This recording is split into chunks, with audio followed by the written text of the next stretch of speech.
Donc, pour aujourd'hui, alors, malheureusement et heureusement qu'on a perdu une séance de TP. Donc, pour la séance, alors, j'enlève juste le bruit. Donc, pour aujourd'hui, comme je vous avais déjà dit, le projet, donc, je vous donne le projet, donc, une semaine, donc, la dernière semaine avant les vacances. Donc, aujourd'hui, on va essayer de discuter du projet d'abord.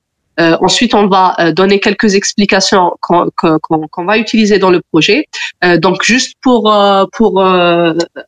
résumer ce qu'on a fait jusqu'ici en traitement et analyse de la vidéo. Donc, on a vu les histogrammes, on a vu l'histogramme d'une image, on a vu les points d'intérêt dans une image, on a vu comment améliorer une image. Donc, on avait déjà commencé par des bases encore plus profondes. Donc, comment additionner deux images, comment quantifier une image, c'est quoi donc les bits, qu'est-ce que ça va changer dans le visuel de l'image, dans la qualité de l'image, donc le nombre de bits réservés à représenter une image, quel est l'effet aussi de l'échantillonnage dans une image, etc. Donc tout ça, c'était des bases du traitement du signal, du traitement d'image et de l'analyse d'image. Donc traitement d'image, on avait parlé de quantification, d'échantillonnage, d'égalisation d'histogramme. Analyse d'image, on était passé vers les points d'intérêt.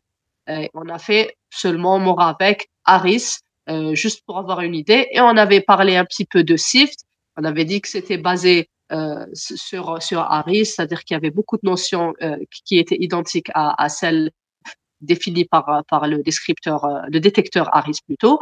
Et donc, ce qui nous reste maintenant, comme on fait du traitement et de l'analyse d'image et de la vidéo. Donc, on avait aussi parlé rapidement de la disparité. Et donc, dans notre programme, ce qui nous reste, vu qu'on fait de l'image et de la vidéo, on aura besoin de faire donc de l'analyse vidéo, notamment le flux optique, la soustraction de fond et le suivi d'objets dans des vidéos. Donc, pour ça, comme on n'aura pas beaucoup de temps et comme il y a beaucoup de choses à voir, je préfère qu'on fasse ça directement dans le projet. Donc, ce qu'on va faire dans le projet, ça va être donc ce qui nous reste donc dans le TD et le TP, on va se concentrer sur le flux optique, sur le tracking et sur la disparité. Le seul projet qui reste à faire pour vous, ça va être la disparité. Donc, il nous restera 2 semaines après les vacances. Donc, pendant ces 2 semaines, on fera seulement disparité comme TD et donc comme TP, pardon. Et ça sera ce que vous devriez rendre, donc ce que le projet, le TP à rendre. Mais on fera aussi donc de la soustraction de fond et du flux optique. Mais ça va être seulement des codes que je vais vous donner. Donc, on va juste pratiquer. On fera ça en TD pour bien expliquer les méthodes de flux optique et de soustraction de fond. On verra l'implémentation en TP, mais pas forcément pour rendre un travail. Mais ce que vous devriez rendre, ça va être justement la disparité, vu que ça, on va pas le voir durant le projet. Donc, pour le projet, donc on va faire des implémentations basiques du flux optique. Donc, pour ce qui nous reste pour les TP, on fera des implémentations du flux optique en faisant en gros des appels à des fonctions, aussi de la soustraction de fond. Et pour le projet, donc les mêmes choses qu'on a vues en TP, qu'on a utilisées, on va les utiliser pour le projet, mais là, vous devrez faire beaucoup plus d'efforts. Donc, sans plus tarder, je vais commencer par parler du projet. Donc, pour votre projet de fin de semestre, l'idée, c'est d'implémenter un article scientifique. Et pourquoi je voudrais que vous fassiez ça parce que c'est bon pour vous, parce que vous allez apprendre beaucoup de choses et parce que je vais donc vous assister tout au long, que ce soit dans les séances de TD ou dans les séances de TP. Pourquoi j'ai choisi j'ai choisi un article scientifique particulier. Donc, l'article que je vous ai choisi, je l'ai choisi sur plusieurs bases. D'abord parce que c'est le domaine sur lequel je travaille, donc je pourrais beaucoup plus vous orienter. Ensuite, il contient ce qui nous reste dans notre programme, donc le flux optique et le tracking. Normalement, dans votre programme, vous n'avez pas de classification, vu que vous êtes supposé avoir fait ça en machine learning l'année passée. Donc, on fera seulement donc du tracking. Donc, ce qui vous reste, ce sera seulement le flux optique et le tracking. Donc, pour ça, je vous propose le projet, donc l'article scientifique Polyp Tracking in Video Colonoscopy using Optical Flow with On-the-Fly Trained CNN. Alors, le deep learning, ce n'est pas dans votre programme, malheureusement. Et pour moi, quand même, vous êtes censé le savoir. Vous êtes censé connaître ce que c'est que deep learning. D'abord parce que deep learning a été initié beaucoup plus par les computer vision scientists. Donc, en 2012, le plus grand challenge de classification d'images qui était ImageNet a initié justement, avec AlexNet, a initié le deep learning avec le réseau de neurones profond AlexNet. Et après ça, donc à partir de 2012, tout le monde fait quasiment que du deep learning pour la vision par ordinateur. Et c'est le domaine qui est le plus touché par la vision par ordinateur, vu que les plus grands pionniers de deep learning, c'est des computer vision specialists. Il y a aussi bien sûr donc l'analyse de texte et l'analyse du langage, mais on va dire que par exemple les CNN, les réseaux de neurones convolutifs, ça c'est quelque chose qui est appliqué à l'image, et surtout à l'image, et beaucoup plus à l'image. Donc, vous êtes, à mon modeste avis, vous êtes censé connaître c'est quoi un CNN, c'est quoi un RNC en français, donc un réseau de neurones convolutifs, et comment on l'utilise. Donc, pour l'article que je vous propose, ce qui fait partie de votre programme, c'est Optical Flow et Tracking.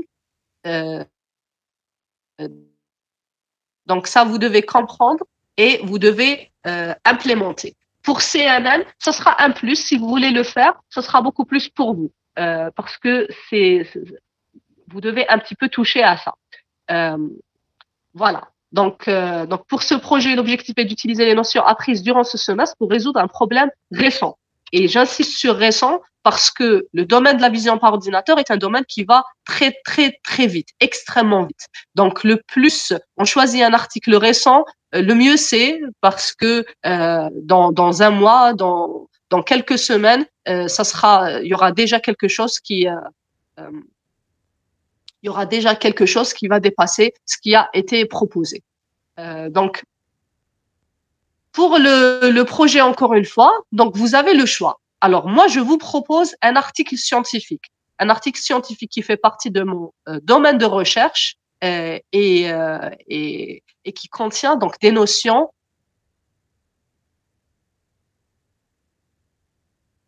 importantes.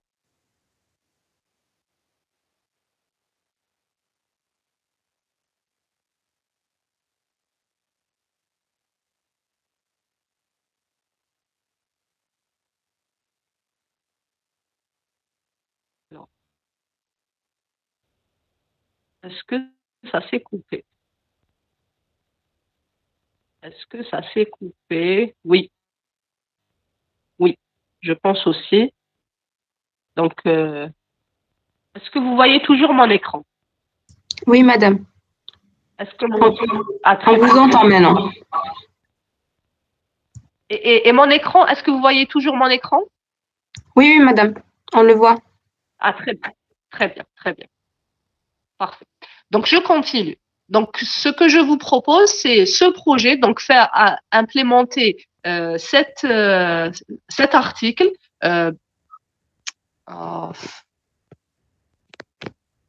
Donc, implémenter cet article avec les notions qu'on connaît et donc pour ce qui nous reste, donc on va bien expliquer le flux optique et un des algorithmes de tracking.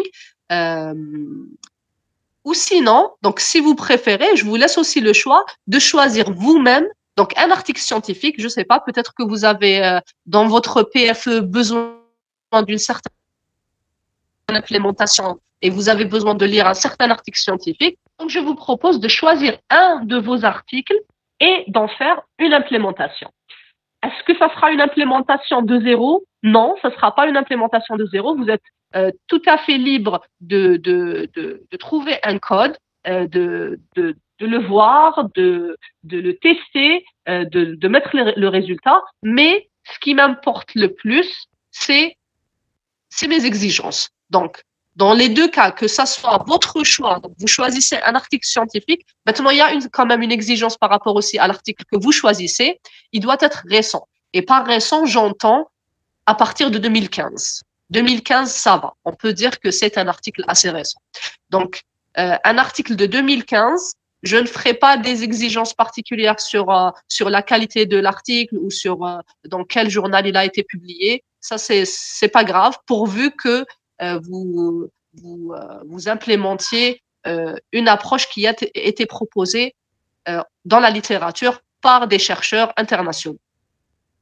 Maintenant, si que vous prenez cet article et que vous l'implémentiez de la base ou que vous preniez un code qui est déjà existant, ça m'importe très peu pourvu que j'ai ce qui suit. Donc, j'ai besoin que vous compreniez très bien le contenu de votre article. Ceci implique un résumé des techniques utilisées dans l'article. Donc, s'il y a une seule technique, vous citez une technique. S'il y a plusieurs techniques, vous les citez et vous donnez votre compréhension de ce qui a été donné dans cet article. Vous devez aussi implémenter la solution proposée par l'article.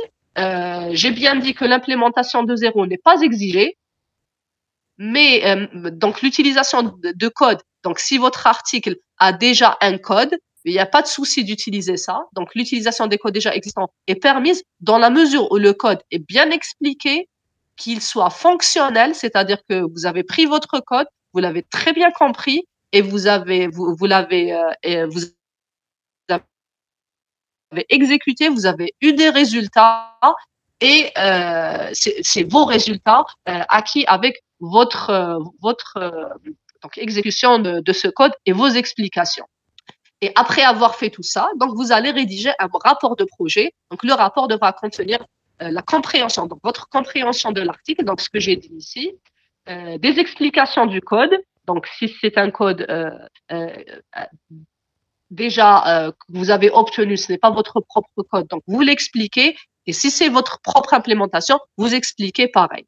Et les résultats obtenus avec une analyse. Donc, tout ce que vous avez obtenu comme résultat, j'ai besoin surtout de votre analyse. Parce que l'objectif de ce projet, ce n'est pas juste une implémentation ou juste prendre quelque chose, c'est beaucoup plus un but pédagogique de compréhension. Donc, l'important, c'est d'arriver à lire un article scientifique, à connaître, à comprendre son contenu avec les bases que vous avez acquis durant ces 2 années et à expliquer donc ce qui a été obtenu. Et enfin, donc après avoir fait tout ça, vous devez faire une présentation de votre travail, une présentation de 3 à 5 minutes suivie de réponses aux questions de 3 à 5 minutes. Donc si vous présentez en 3 minutes, je vous poserai quelques questions en 5 minutes, sinon en 3 minutes. Donc on verra selon la consistance et selon les questions que j'ai. La séance qu'on a perdue cette semaine, c'est tant mieux vu que je vais la garder au chaud pour cette présentation. Donc le jour où je vous demanderai la séance de présentation de vos projets, donc on va utiliser cette séance. Le délai de remise de projet. Donc, chaque année, je demande à mes étudiants de rendre leurs projets après leurs examens. Je veux pas forcément vous mettre trop de pression. Donc, vous commencez dès maintenant. Donc, vous avez 4 semaines, ensuite 2 semaines d'examen, je crois, ou enfin, vous avez presque 1 mois pour faire ça.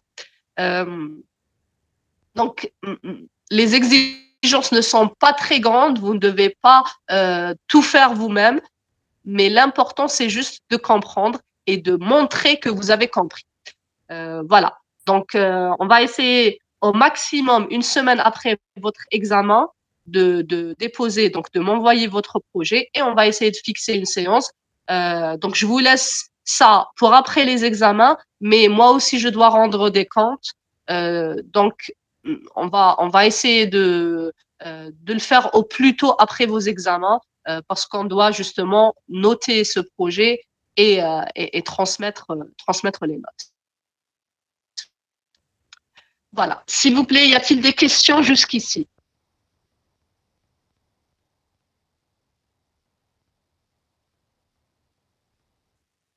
Pas de questions? Qu'est-ce que vous n'avez pas bien compris, Mesra?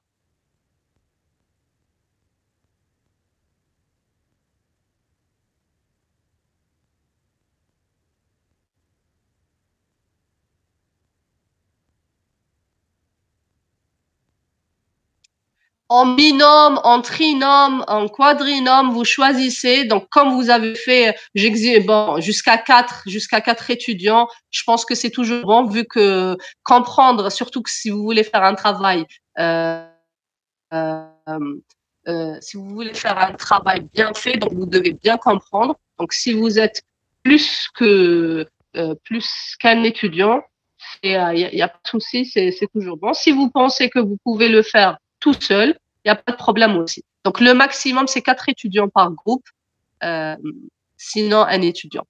Ce que vous devez faire sur l'article, c'est implémenter le contenu, implémenter ce contenu. Donc, par exemple, moi, je vous ai choisi Polyp Tracking in Video Colonoscopy using Optical Flow parce que, donc, la base de données est disponible. Donc, vous pouvez télécharger toutes les vidéos de coloscopie qu'il y a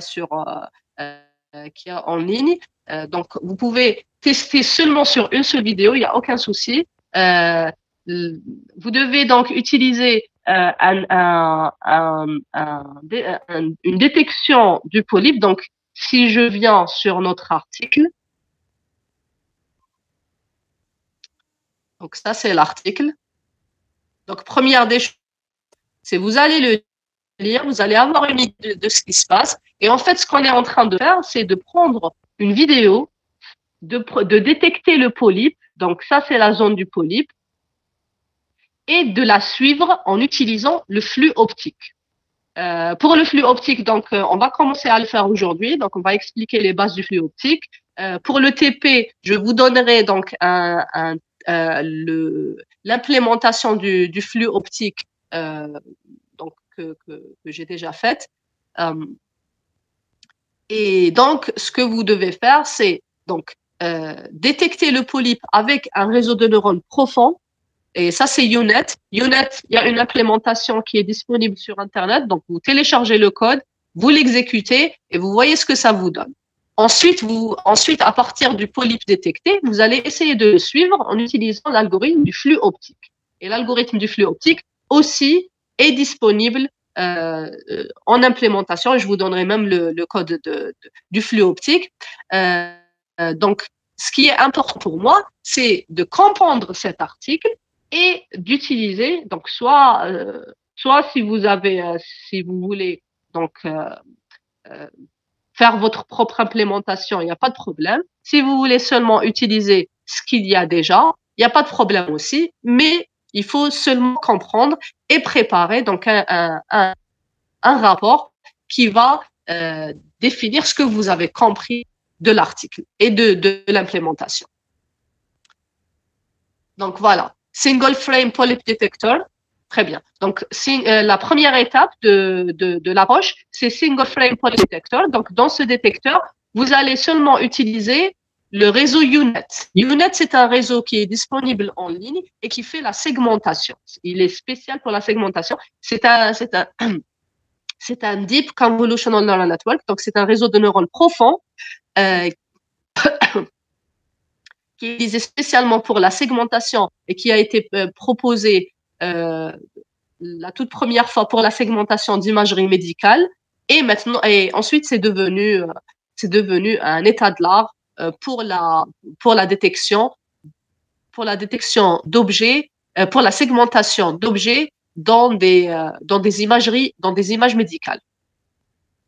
Donc ça, vous pouvez le prendre tel quel et vous pouvez l'utiliser directement pour détecter vos polypes. Une fois que vous aurez détecté un polype, donc ça c'est la première étape. Ensuite, vous allez utiliser le flux optique pour faire du tracking. Et ça, donc on va le voir en TP. On peut utiliser le flux optique pour faire du tracking d'objets en mouvement. Pourquoi l'objet est en mouvement? Parce que dans la vidéo de coloscopie, donc en fait, c'est l'appareil de coloscopie qui rentre qu'on fait rentrer sur le patient, et donc on aura une vidéo du côlon d'une personne. Et si on détecte un polype, la caméra, donc c'est donc l'appareil coloscopique, c'est une caméra attachée à cet appareil qui va prendre donc des vidéos du côlon, et plus on se rapproche du polype, donc plus la taille du polype va augmenter, et donc notre objectif c'est de toujours détecter la position du polype. Comme ça, donc il y aura des traitements à faire plus tard par rapport à cette détection et à ce suivi, surtout à ce suivi. Donc, d'abord, on détecte notre polype dans la première trame de vidéo, et on verra comment on peut lire une vidéo. Donc, de la première trame, je détecte mon polype, la caméra avance et je ne veux pas perdre la vue de mon polype. Donc, je fais le tracking qui est le suivi. Et ça, donc, c'est la deuxième étape. Première étape, détection avec réseau de neurones UNET. Deuxième étape, tracking ou suivi avec le flux optique. Et là, on est en train d'expliquer seulement ce que c'est que le flux optique. Alors, si vous arrivez seulement à faire donc la détection du polype et le suivi par flux optique, vous êtes déjà bon. Donc, vous aurez. Je ne voudrais pas forcément que vous rentriez ou que vous compreniez le détail du détail de ce qu'il y a ici, ou que vous implémentiez. Donc, le plus que vous aurez fait sera bon pour vous.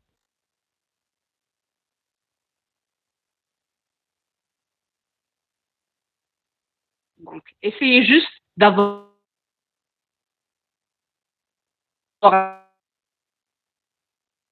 un système basé sur cette idée qui va détecter le polype et qui va le suivre dans la vidéo. Et si vous utilisez une seule vidéo, c'est déjà pas mal. Donc je sais que ce n'est pas un travail facile, mais le plus que vous aurez fait sera bien. Clinic Database, ça c'est une base donc qui est disponible sur Internet. Vous pouvez télécharger toutes les vidéos que vous voulez. Donc vous pouvez télécharger une seule vidéo et faire vos tests. Il n'y a pas de souci sur ça. Si vous voulez faire plus, il n'y a pas de souci non plus. Voilà, je pense que c'est tout ce que vous devez faire. Est-ce qu'il y a toujours des questions?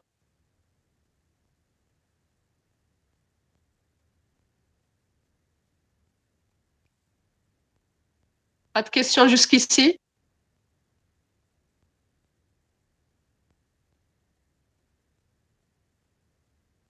Très bien. Je ne sais pas si mon écran est toujours partagé. Est-ce que vous voyez mon écran? Non, madame. Ah. Oui. Depuis quand? Ça fait longtemps que ça s'est arrêté? Parce que j'étais en train de... Non, ça fait quelques secondes, madame. D'accord, très bien.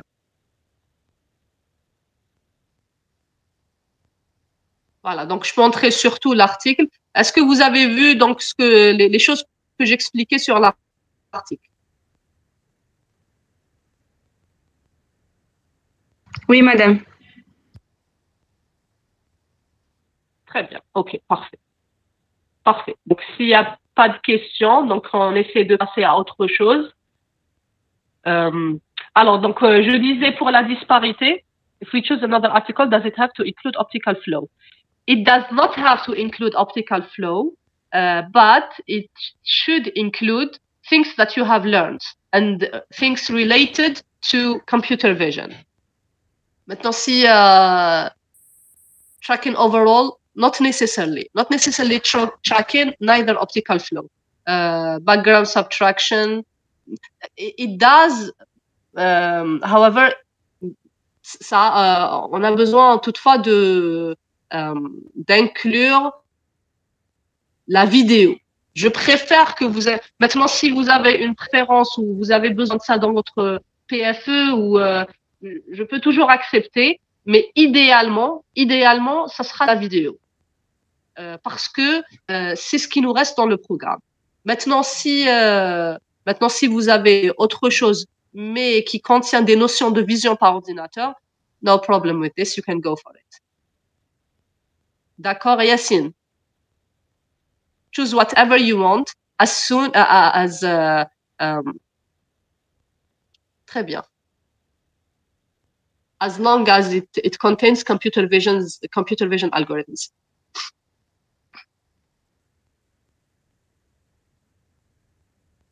Parfait.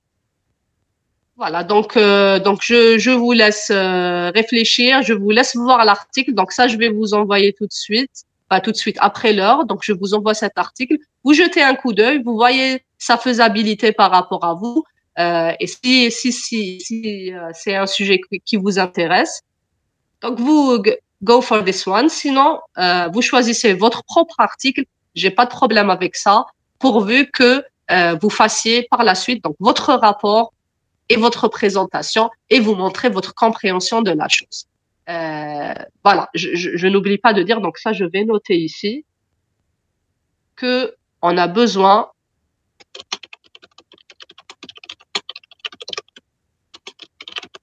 de dire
voilà, donc si vous avez un article qui est de 2015 ou plus récent, on peut dire que c'est un article récent et vous pouvez utiliser. Donc j'insiste sur récent parce que vous allez voir, demain vous ferez un doctorat ou vous ferez des études à l'étranger ou peut-être même dans votre travail.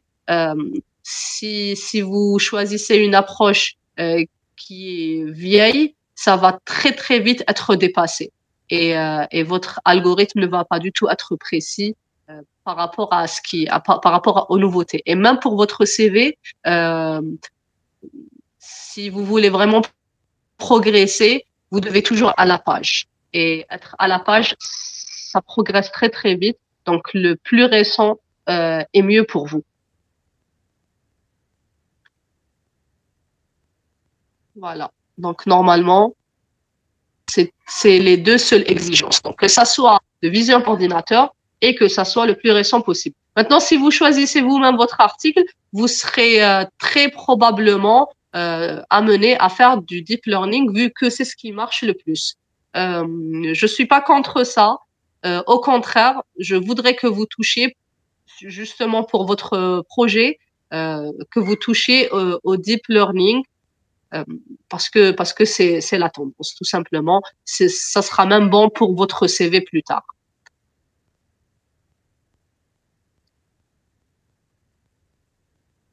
Mais toutefois, il faudra donc le plus important, c'est de comprendre ce que vous êtes en train de faire.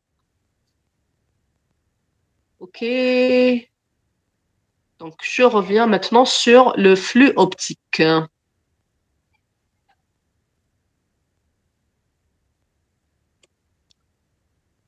Alors, pour ce qui nous reste, donc j'avais dit flux optique, disparité et flux optique, disparité et soustraction de fond, donc background subtraction. Tracking, donc tracking, bon, on va essayer de le faire en TP et faire juste un petit algorithme. Donc on commence par le flux optique. Et pour le TP, on va donc essayer d'avancer sur la disparité. Donc, je reviendrai sur la disparité durant le TP. Et donc, pour tout ce qui reste, donc tout ce que je vais expliquer dans le TD par rapport au flux optique, au tracking et à la soustraction de fond. Donc, ça, même si on ne le fait pas en TP, je vous donnerai les codes qui font ça. C'est des codes, vous allez voir, qui sont des codes très, très simples. Donc, c'est quoi le flux optique? Excusez-moi une seconde, je prends un verre d'eau.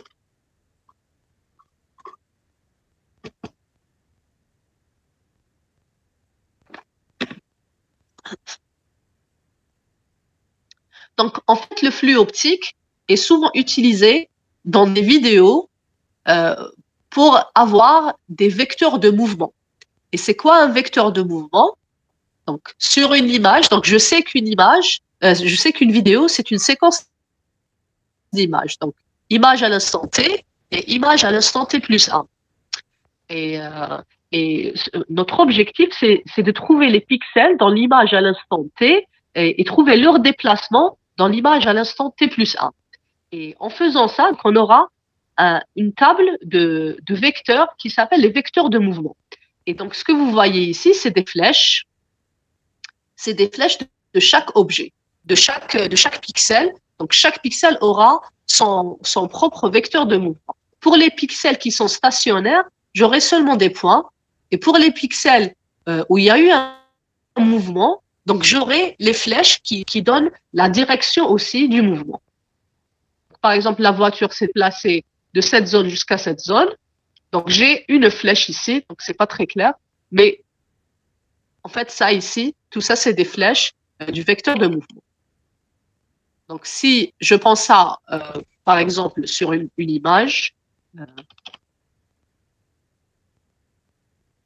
donc je prends l'image à l'instant T, et l'image à l'instant T plus 1. Et donc, ça, c'est ma vidéo.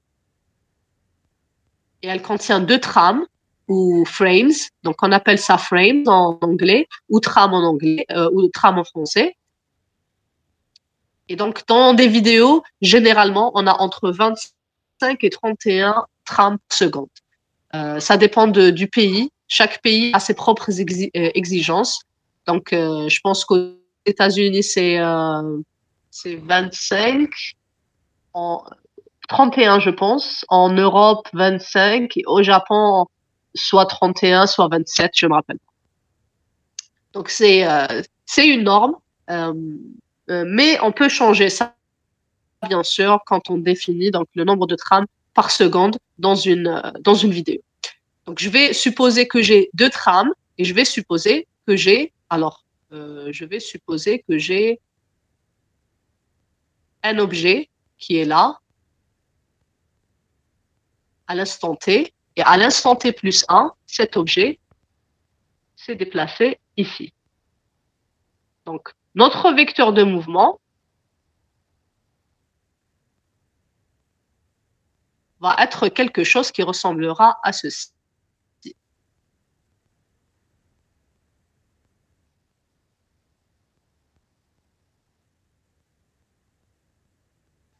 Et en fait, c'est un vecteur, c'est 2 valeurs, x et y, un vecteur x et y parce que j'ai 2 coordonnées, donc x et y.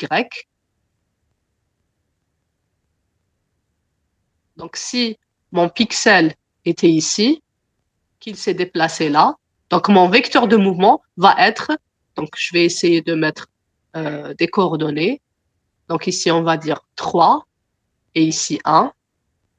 Et ça va se déplacer à 2 et à 2. Non, 2, oui. Donc mon vecteur de mouvement est tout simplement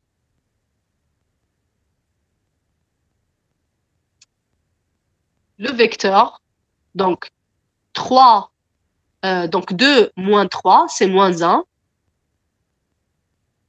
Et 1 et 2 moins 1, c'est 1. Donc, c'est en fait une dérivée par rapport au temps. On a vu les dérivées par rapport à l'espace, par rapport à x et par rapport à y. Maintenant, on est en train de chercher la dérivée par rapport au temps. Donc, c'est moins 1, 1. Et ça, c'est notre vecteur de mouvement. Et c'est justement notre flux optique. Donc, je reviens sur notre algorithme. D'abord, pourquoi on utilise le flux optique? D'abord, pour segmenter le mouvement. Donc, si par exemple, je suis dans une vidéo et je veux détecter tous les objets qui sont en mouvement. Donc, je peux le faire en calculant les vecteurs de mouvement. Et par exemple, si je reviens, donc si j'ai des vecteurs de mouvement qui sont petits tout au long de mon image, où le déplacement est 0, 0, donc je vais dire que ces objets sont des objets stationnaires. Et les objets où le vecteur de mouvement est grand, donc par exemple, ou différent de 0, donc je vais dire que ça, c'est des objets en mouvement. Et donc, ça me permet de détecter les objets en mouvement.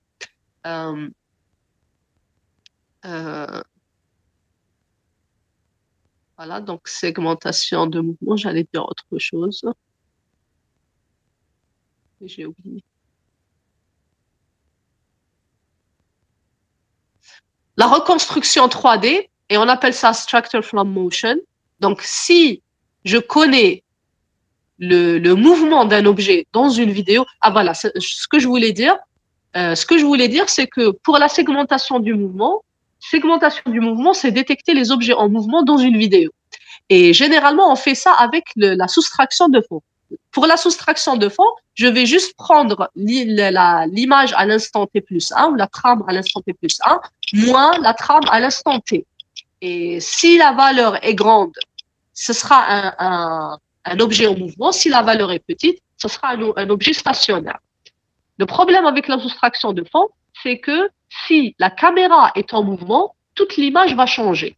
Je vous donne un exemple. Si je suis là, donc ça, c'est ma première image. Et j'ai une voiture ici. Et ensuite, la voiture s'est déplacée.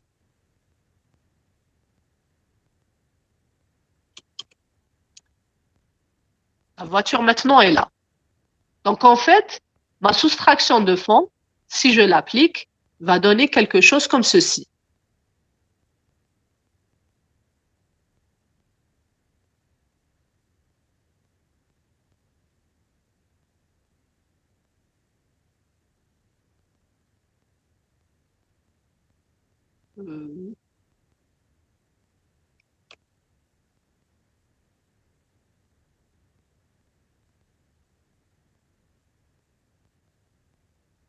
Voilà, j'aurais peut-être ça.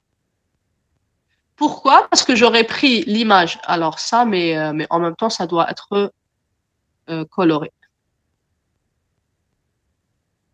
Voilà. Donc j'aurai donc les objets qui sont en mouvement en blanc et tout le reste est en noir. Pourquoi? Parce que la caméra a été stationnaire. Donc le contenu que je voyais à l'instant T, c'est le même contenu que je vois à l'instant T plus 1, sauf pour les objets en mouvement. Donc là, c'est simple. Je vais prendre l'image qui a la même taille. Donc je sais que dans une vidéo, toutes les images à l'intérieur de ma vidéo ont la même taille. Donc je prends cette image et je fais comme on avait fait dans le TP1, image à l'instant T plus 1 moins image à l'instant T. Donc, juste image moins autre image. Et là où il y avait un mouvement va être en blanc. Maintenant, vous allez me dire, mais si je fais ça moins ça, je n'aurai pas forcément l'objet. J'aurai l'objet et l'espace où l'objet s'est déplacé. J'aurai aussi ça.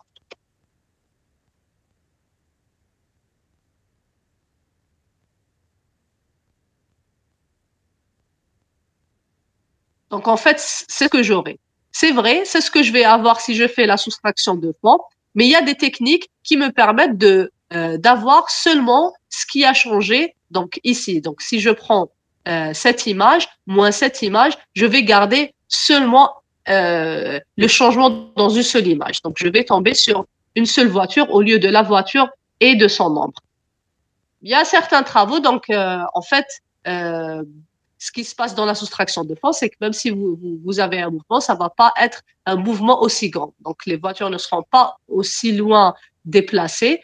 Donc, vous aurez seulement quelque chose comme ceci. Et donc, ça ne va pas forcément affecter Ça va pas forcément affecter donc la forme de votre image. Donc, vous aurez toujours à peu près votre objet en mouvement, à peu près dans la même position. Là, donc, ça marche dans le cas où la caméra est stationnaire, dans le cas où notre caméra ne bouge pas. Maintenant, imaginez qu'on a ce cas de figure. Donc, je reprends la même chose.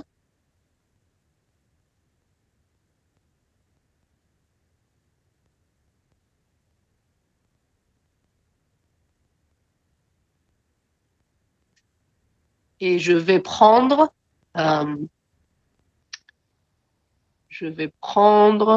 donc ma voiture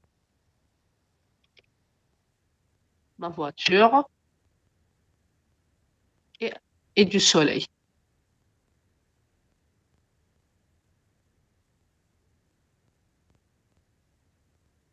Voilà. Donc, si ma caméra se déplace, j'aurai quelque chose comme ceci.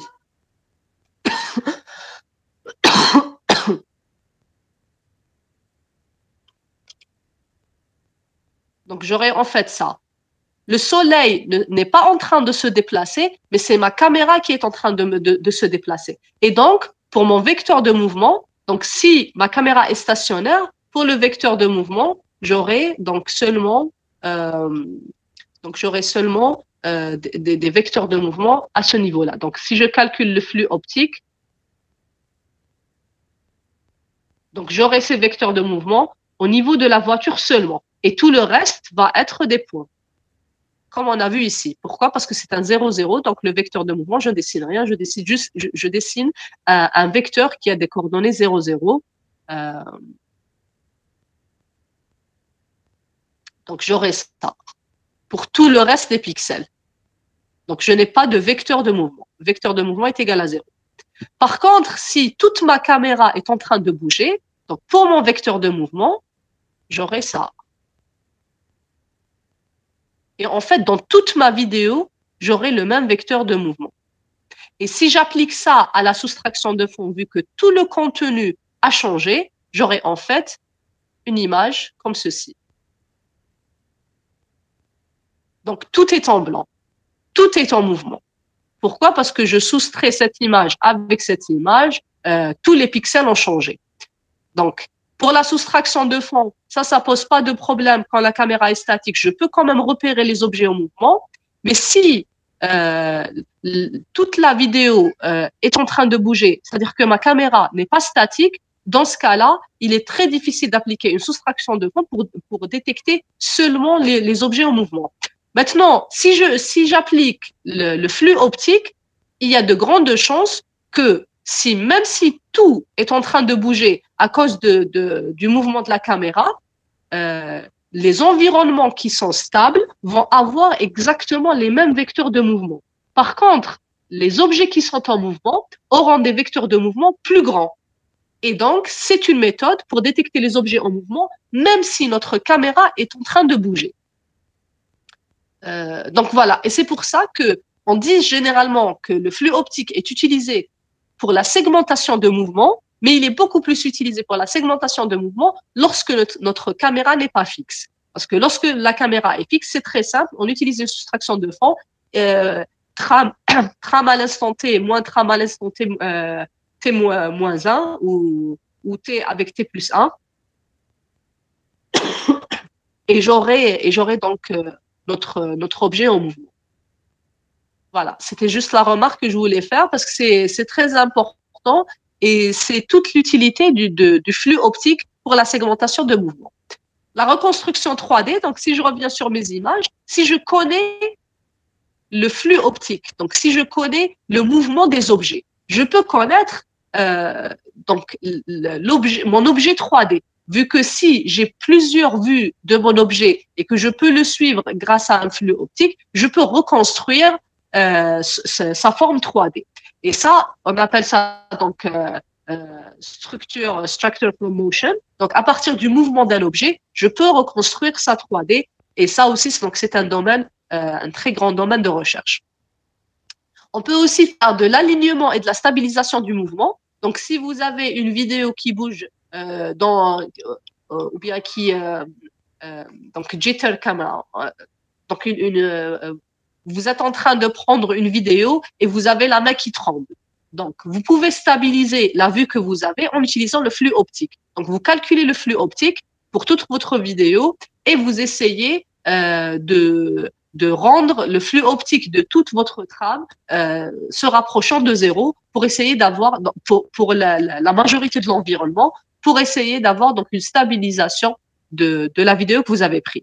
Et enfin, donc le vecteur de mouvement, le flux optique, donc la détection du vecteur de mouvement avec flux optique peut être aussi utilisé pour la compression vidéo.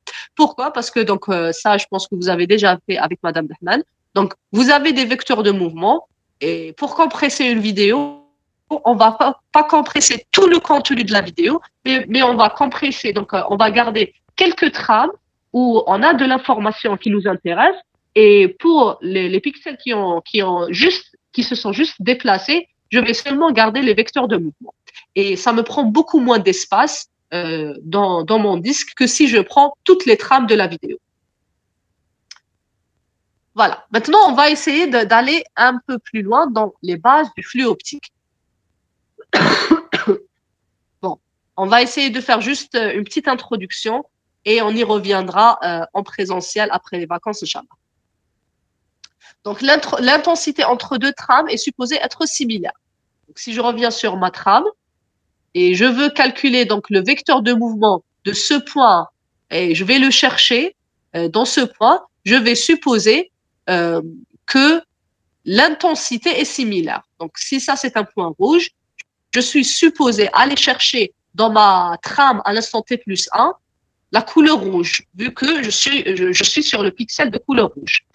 Donc l'intensité, c'est une fonction à deux dimensions, donc f de x, y. Ça, c'est notre pixel de l'image. Et donc, on va dire que f de x, y à l'instant t est égal à f de x plus dx. Donc, ça, c'est le déplacement dont on a parlé. Donc, c'est le vecteur, ce que j'avais trouvé ici, moins 1 et 1. Donc, c'est x plus le déplacement par rapport à x, y plus le déplacement par rapport à y, et t plus le déplacement par rapport à t. Donc, généralement, on choisit t et t plus 1. Alors, on va encore revenir vers le développement de Taylor qu'on avait utilisé pour Harris.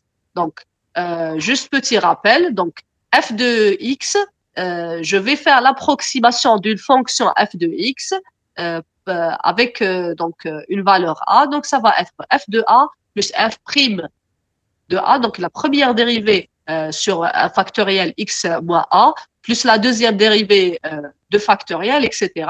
Et le polynôme augmente. Donc, c'est l'approximation de la fonction f de x. Donc, pour les besoins du flux optique, je vais dire que f de x0 plus h va être f de x0 plus h fois f prime de x0. Donc, h, c'est ce que j'ai ici.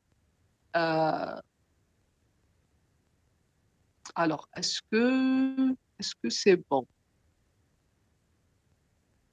Ça, j'ai juste pas revérifié. Normalement, c'est bon. Alors, h fois f prime de x0 plus h au carré sur 2 factoriel, la deuxième dérivée, x0.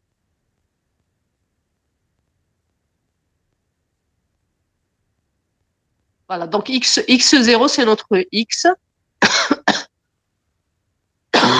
Non, f2. x0, c'est notre a. Et je garde mon h comme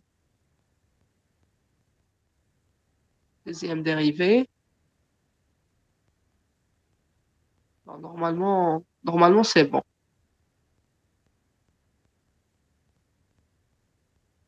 Voilà, donc c'est la somme. Donc ça, on a déjà vu. Je préfère voir directement sur ce que j'ai fait pour... Donc, donc, on avait démarré de f puissance sur x0. Non, les puissances sont au niveau de h. Non, pas sur x0. Parce que x0, c'est f de x0. Donc, c'est notre a, en fait. Non, non, il manque pas de puissance. Normalement, c'est bon.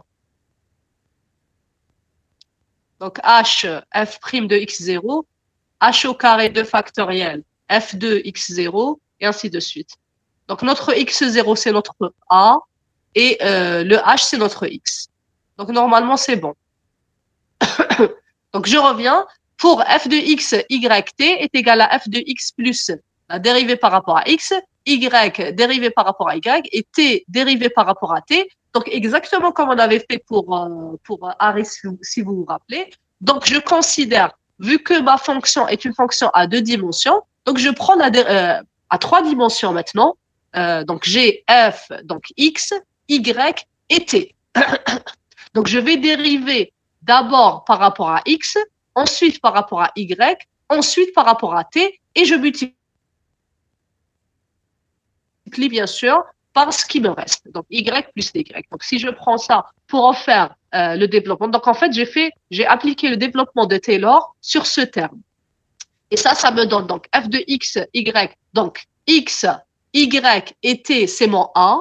Donc, c'est f de x, y, t, plus la dérivée par rapport à x. Donc, en fait, ici, c'est ma dérivée par rapport à a, ma dérivée de f par rapport à a. Et vu que a, ce n'est pas une seule variable, c'est 3 variables, donc ça va être la dérivée partielle par rapport à x, la dérivée partielle par rapport à y et la dérivée partielle par rapport à t, fois donc la dérivée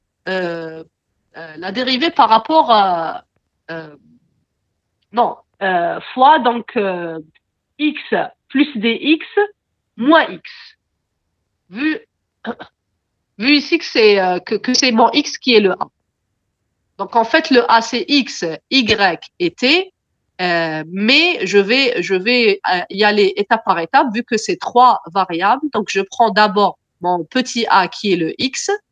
Et donc, je soustrais mon x. Ensuite, mon petit a qui est le y. Donc, c'est y plus dy moins y. Ensuite, mon petit a qui est le t. Donc, c'est t plus dt moins t. Et donc, c'est exactement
Je pense que ça s'est coupé. Est-ce que vous m'entendez, s'il vous plaît?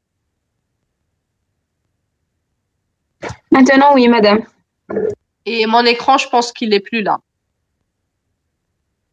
Oui, on ne le voit plus. Très bien. Donc, est-ce que je peux prendre encore 5 minutes ou est-ce qu'on laisse pour... est-ce que vous avez un cours après? Parce qu'en fait, il nous reste quand même beaucoup de détails sur le flux optique. Est-ce que vous avez encore un petit moment? Madame, on a un cours après. D'accord, d'accord. Donc, je pense qu'il nous reste quand même des détails sur le flux optique. Donc, on va essayer de laisser ça. Bon, ce que je vous propose maintenant, je vais vous envoyer donc l'intitulé du projet. Je vous envoie l'intitulé du projet. Je vous envoie aussi l'article qui est lié au projet et je reste disponible par email. Maintenant, si vous sentez le besoin d'avoir plus de détails, plus d'explications. Donc, normalement, j'ai trop parlé pour le projet. Normalement, je voulais au moins vous donner quelques bases du flux optique pour essayer de démarrer. Donc, je reste disponible par email. Si vous sentez le besoin d'une séance explicative par rapport à, si vous avez des questions par rapport à l'article ou au projet, ou si vous avez des questions par rapport au flux optique, donc vous pouvez toujours m'envoyer, donc le délégué, vous pouvez toujours m'envoyer un email et on essaiera de se mettre d'accord pour rajouter quelconque séance dont vous avez besoin pour des explications. Si tout est D'accord, bon, madame. TP demain. Non, il y a toujours toujours pas de présentiel pour le moment. Non. D'accord, madame, il n'y a pas de problème. Bon rétablissement. Merci à vous. Donc je reste disponible. Vous m'envoyez des emails, donc je réponds le plus vite possible. Et donc, si vous avez besoin, j'insiste, si vous avez besoin d'une séance durant les vacances, il n'y a aucun souci.